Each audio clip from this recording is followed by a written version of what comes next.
Hey everybody that watches my videos. Just got back from the theater.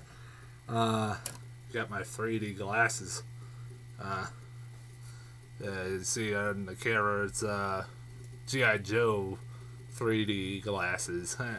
Retaliation. They specifically made them for this movie. They're basically just normal 3D glasses, but with the words G.I. Joe Retaliation on them.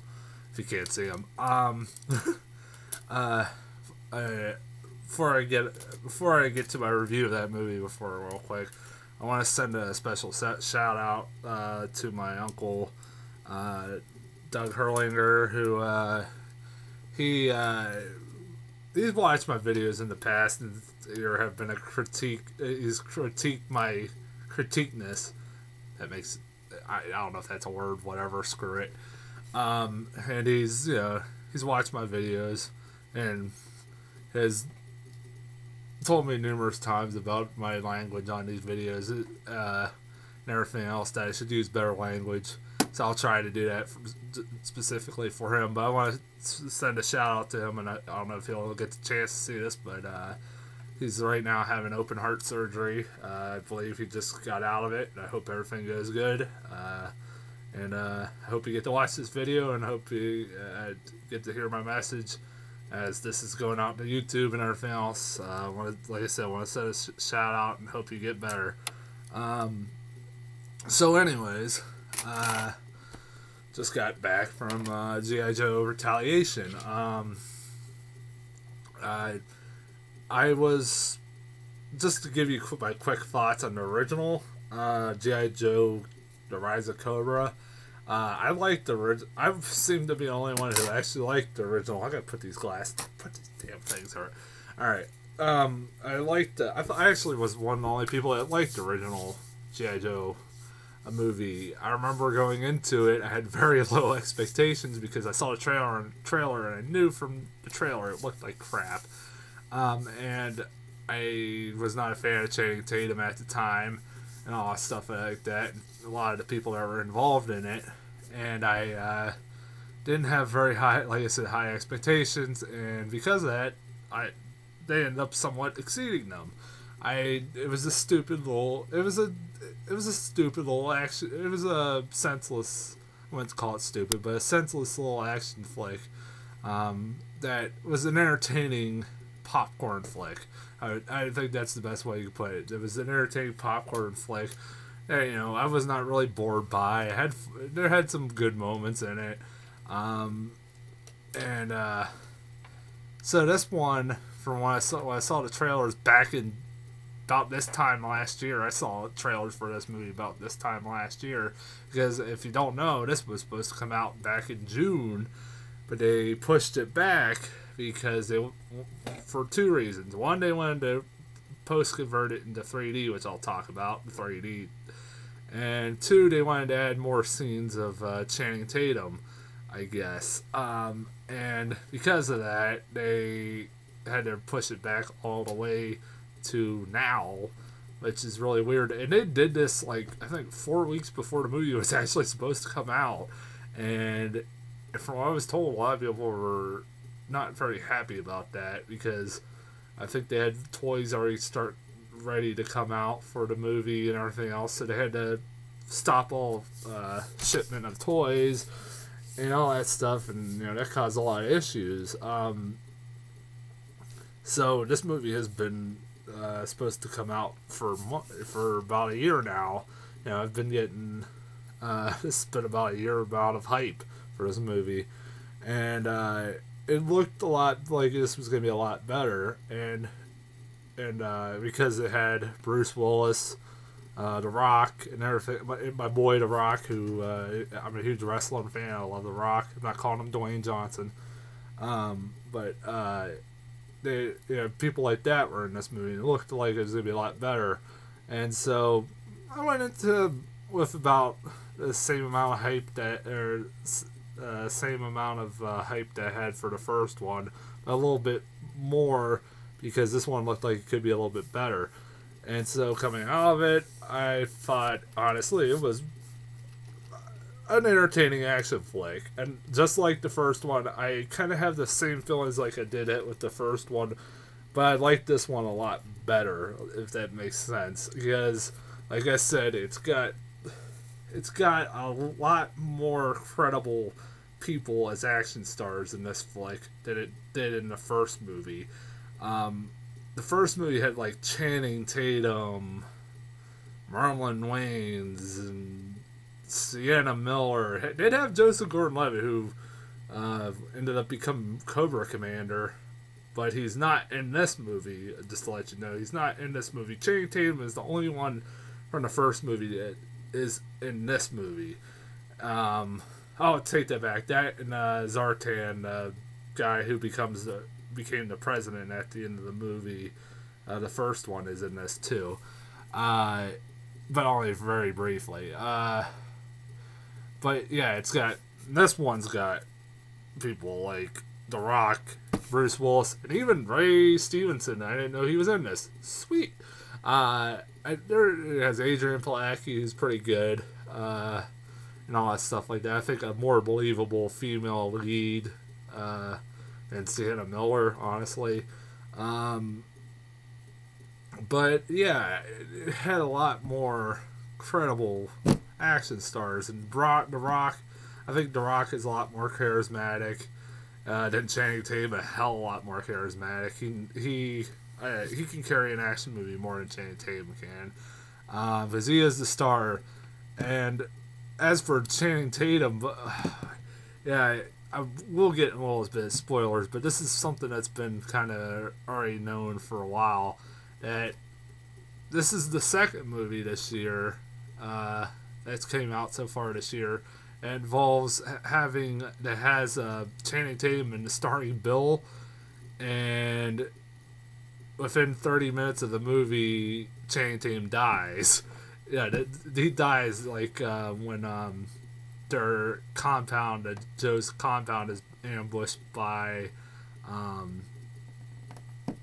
Cobra, and because of that, because of what happens, that kind of pretty much is the catalyst for why the Joes are doing what they're doing.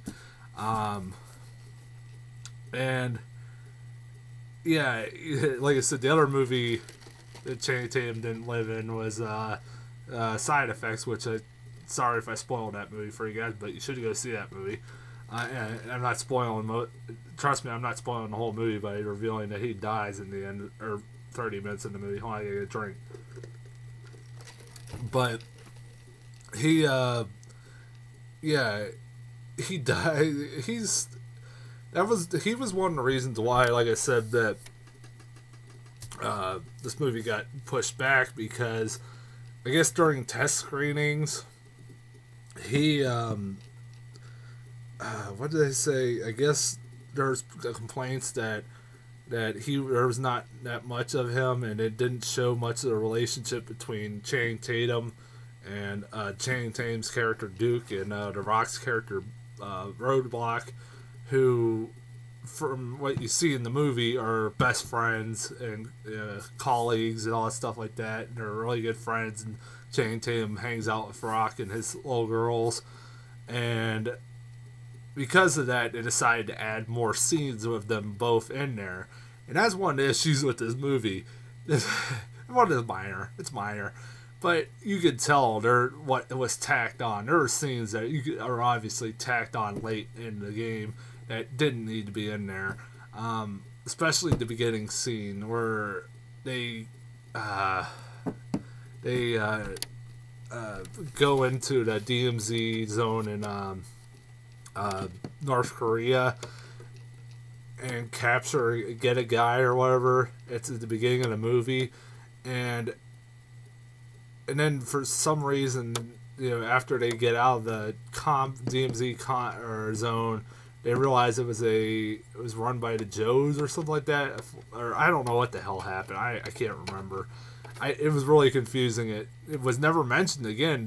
What happened in North Korea was never mentioned again, and it was like, what was the point of that opening scene? I don't know what was the point of that opening scene, but I think it was to establish maybe the one of the scenes that was tacked on to establish the relationship between Channing Tatum and The Rock.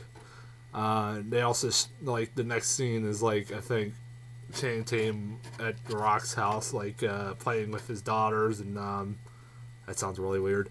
And and playing like video games with The Rock, and a lot of those scenes just seem really tacked on and don't fit with the rest of the movie, especially like that opening scene. And there's a scene where they're having a competition of shooting a cupcake, which is really weird.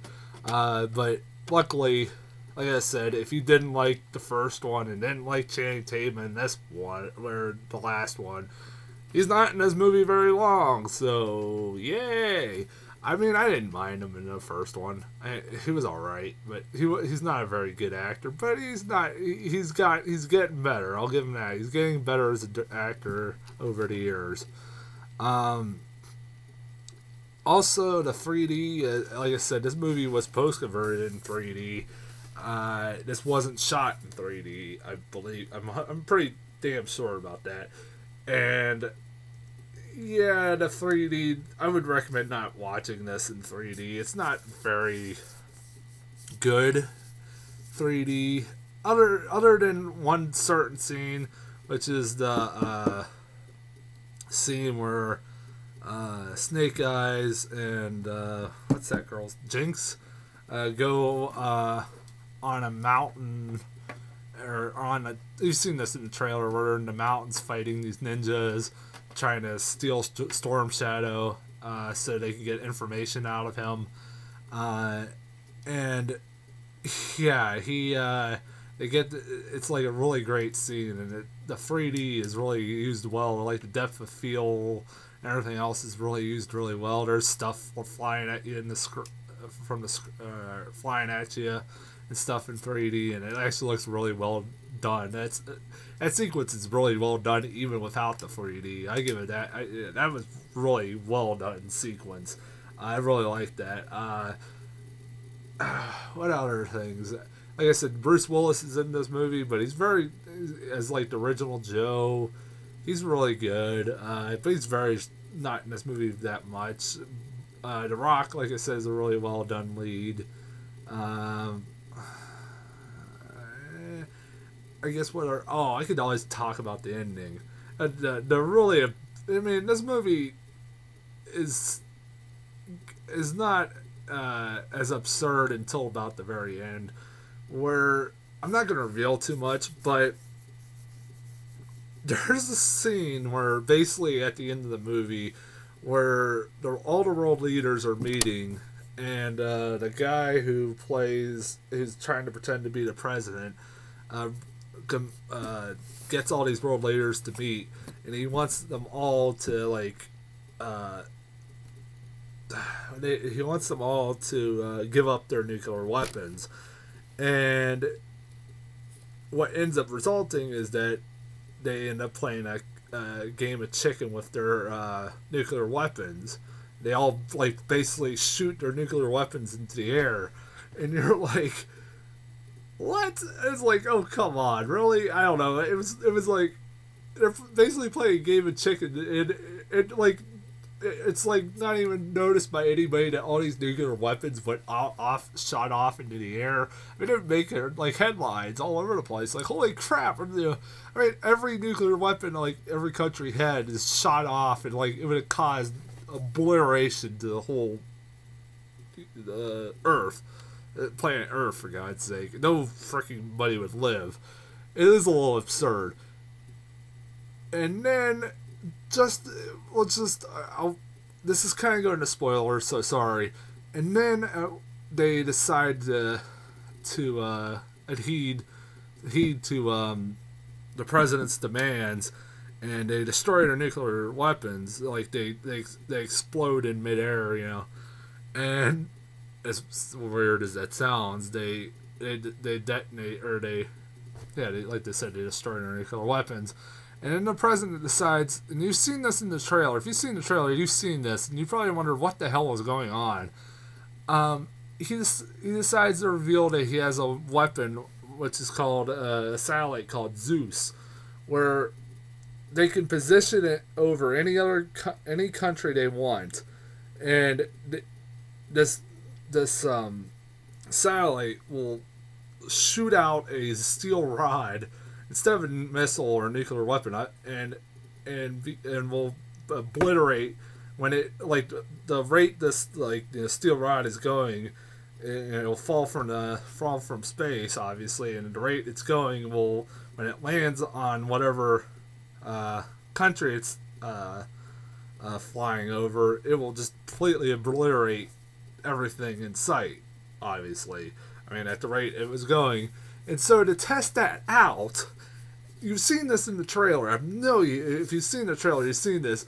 They drop it on, freaking Great Britain, and it just completely obliterates Great Britain, and it's never mentioned again. Not even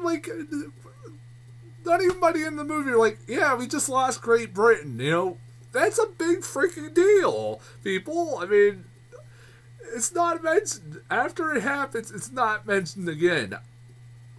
Why? Why?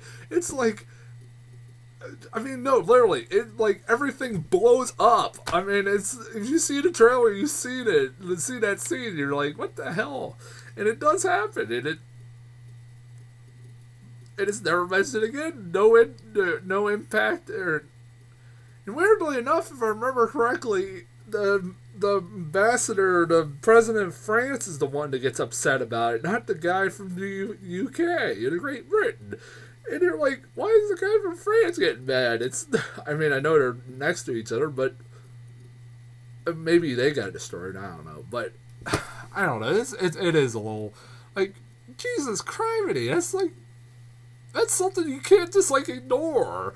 I'm sorry, but it is like a little preposterous. I mean, I know this is an action movie, but overall, this was a silly action movie.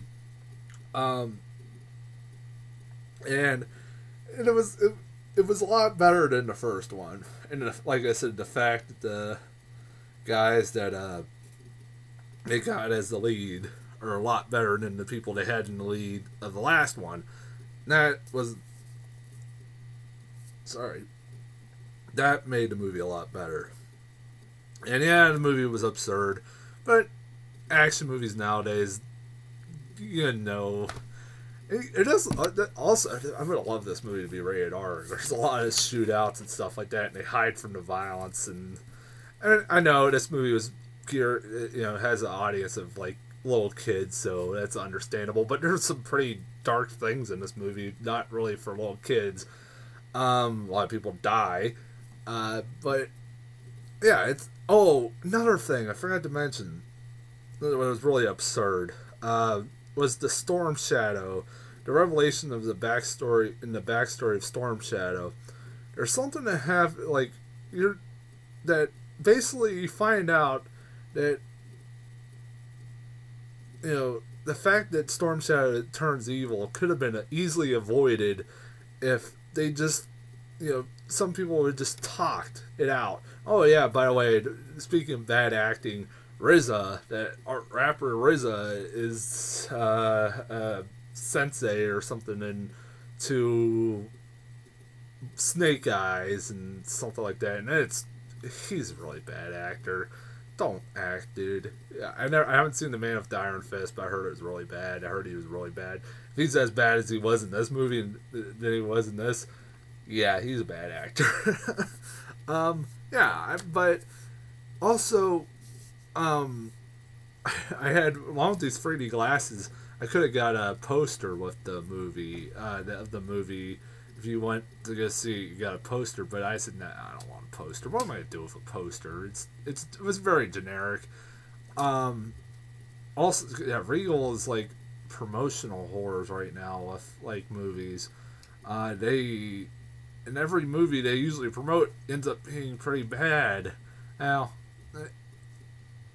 like, there was the one point they were like, they're now promoting Pain and Gain, the new Mark Wahlberg movie, I know all theaters probably do this. They promote certain movies, but it gets a little ridiculous. They need to quit doing that. I know now I'm just ranting on, but it's like, why do that? They did it with Les Miserables, which they did for a couple months, and drove me up the wall every time I'd see making a feature of Les Miserables. They did it with like Hansel and Gretel, Witch Hunters, Good Day to Die Hard, Jack the Giant Slayer. They did they did it with The Host. Now they're doing it with Pain and Gain. And usually all those movies, other than Les Miserables and Hansel and Gretel, Witch Hunters, I haven't seen Jack the Giant Slayer or The Host. Usually end up being bad. So yeah. So yeah.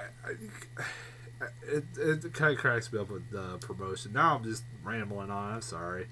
I guess we get off here. It's 20. Man, this video's 20 minutes. But all right. Next week I'll be back with one of the most hyped movies for me, especially the I can't call it the Evil Dead remake. I'm really, really, really looking forward to this, and I'll be going to see it at a 10 p.m. showing.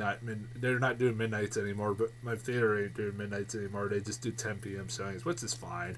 I'd rather do it at 10 p.m. than do it at midnight, but either way, I would go see this. I'm going to see an early screening of this.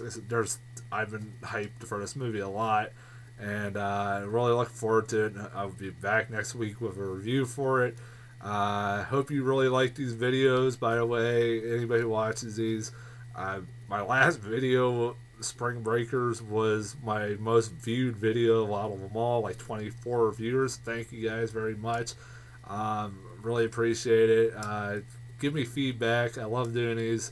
I mean, I do these for fun. I'm not going to say I'm a great critic or anything like that. So, I know I ramble on and shit like that, like I'm doing right now. But I appreciate anybody who watches these videos. I do them for fun. I'm not doing this for, like, professionally or anything. I know I'm not a professional critic. I do these mostly because there's people, like friends of mine, always ask me what movies to go see, so that's why I started doing these, to give them my opinions on movies. So yeah, I'm getting off here now. I again appreciate everybody who viewed my videos, and funny as hell that Spring Breakers, one of my favorite reviews, ended up being my most viewed one. So hopefully this gets more reviews. Hey, I'll be back next week with Evil Dead. Can't wait. Talk to you guys later.